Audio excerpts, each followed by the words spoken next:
Hey, I need 24 well plates. Do you have some? No, I'm sorry, I don't have any 24 well plates. Oops.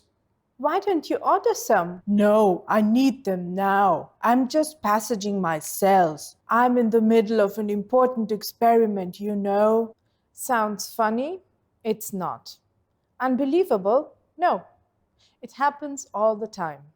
Hi, I'm Asmita Banerjee. On this channel, we talk about improving the quality of work in our cell culture labs. In today's video, we will go through a checklist for an experiment. This is a long video, but a really important one. At least 50% of the effort you put into an experiment should be put into preparing for an experiment. If you are part of our Lab Life community, you already know that we want to raise awareness for the huge amount of resources that are often wasted in research.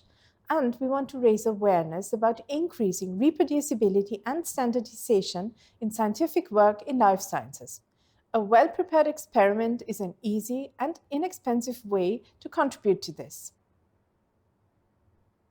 We will step in at the time point where you already know your research question and have already discussed the methods you're going to use with your supervisor. But before we enter the actual timeline, take care of the following points. Plan towards a publication. So, ask yourself, how many samples and groups do you need? How many replicates do you need? Would these be technical or biological replicates? What about statistics? If possible, talk to an expert. Calculate how many n numbers you will need for sound statistical analysis.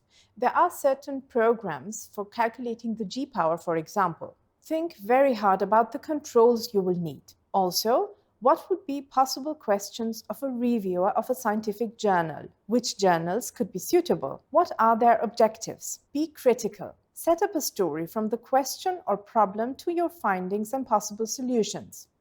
Creating a story with a bunch of random data is much more difficult and definitely not the way research should be done. Now, let's talk about samples and groups. Regarding your samples, what could be possible dropout rates? Are they financially feasible with your resources? Weeks to months before your experiment. Draw schematics of plates and flasks so that you immediately see, for example, how many plates you will need. It also helps you to put samples and groups in a way that pipetting will be really efficient. The same with diluting your samples. Set up your samples in a way that diluting steps can be done easily without much additional effort.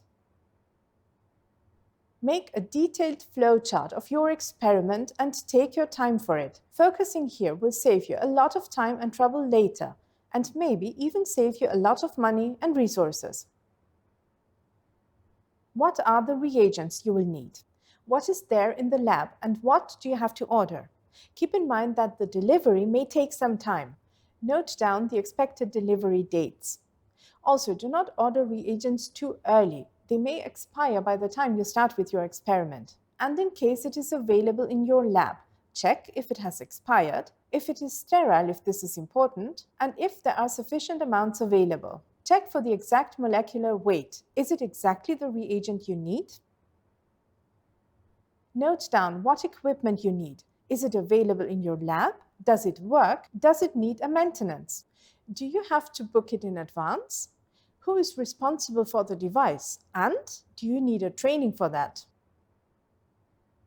Check if you need to order any plates, flasks, or any other kind of vessels or materials.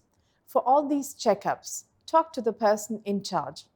Either you can reserve them for yourself now and they will then be reordered, or that person will order the amount you need and you can reserve them when they arrive. And one more tip. Leave enough space in your flowchart for adding notes later. Days to weeks before your experiment. In the days and weeks before your experiment, finish all your calculations for dilutions and preparations of reagents, media, and so on. Let also someone check your calculations. Mistakes happen so easily, especially when you have to juggle around with units and stuff. There are also plenty of online tools available, but still, do the calculations yourself. One forgets how to do it so fast. Prepare all the reagents you will need for the experiment, unless they really have to be prepared freshly. Prepare a detailed protocol. And in case you already have a protocol, make all necessary amendments and maybe also add some personal notes. Save it as your own new version of the protocol. For every reagent, write down the company, the order number, the lot number, concentration, etc. And if preparations are to be done, how to do it. This also applies to specific equipment. Write down the company and the version number of the software if you will use one. Take your time and actually imagine yourself doing the experiment step by step. This is where you should notice if you maybe forgot an important step or anything that requires preparation. You would be surprised how many things come up. At this point, also set up a timetable with estimated times of how long each step in the protocol would take. And add a little more. Things may take longer, especially if you do it for the first time. Then you will know how long your experiment is going to take altogether. At this point, you should also take care of your cells. Thaw them, isolate them, expand them, set up working cell banks, do whatever is needed to provide sufficient number of cells when your experiment starts. Make sure that you have enough donors, enough vials, enough passages, enough working cell banks, just altogether enough cells for your entire study. 1 week before your experiment. All deliveries have arrived, all reagents are prepared, all calculations are done that can be done beforehand, and all your protocols are ready. Now, take your detailed protocol and make a copy. Now, delete everything that you do not really need during your experiment and save it as your short protocol. So, instead of this, you now have this. During the experiment, you do not need to know the company or the lot number, but you need to know if you have to warm up a reagent, at what temperature, and for how long, for example. So, at the end, you will have a condensed version of your detailed protocol, and this is what you should have with you when you perform your experiment. One more tip for your short protocol. If you need a piece of equipment or a reagent later in the process that needs some kind of preparation or initiation, state that at the beginning of your protocol. So, if you need a buffer at 4 degrees in the middle of your experiment, then state that at the beginning of your protocol, so that you would not forget to cool it down before you start and it is ready when you need it, 1 to 2 days before your experiment. Also mark time points where it would be a good idea to take pictures. Whether you need it for your protocol, for the publication, or maybe for a presentation someday, it is always a good idea to think about it in the preparation phase. Check once more if everything is ready and in place. Are all your reserved items still there? Check your short condensed protocol one last time. Make a last run-through and make sure you thought of everything. Pre-label containers wherever possible and keep in mind that some of the pre-labeling has to be done in the sterile workbench. Day 0, the day of your experiment.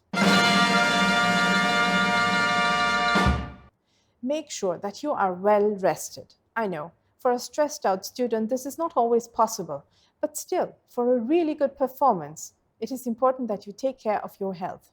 Be on time for your experiment so that you can start in a relaxed mood. Since you calculated some additional time, there is no need to be stressed. A tip here. Note down how long every step actually took, so for the next time it will be much easier to estimate the time.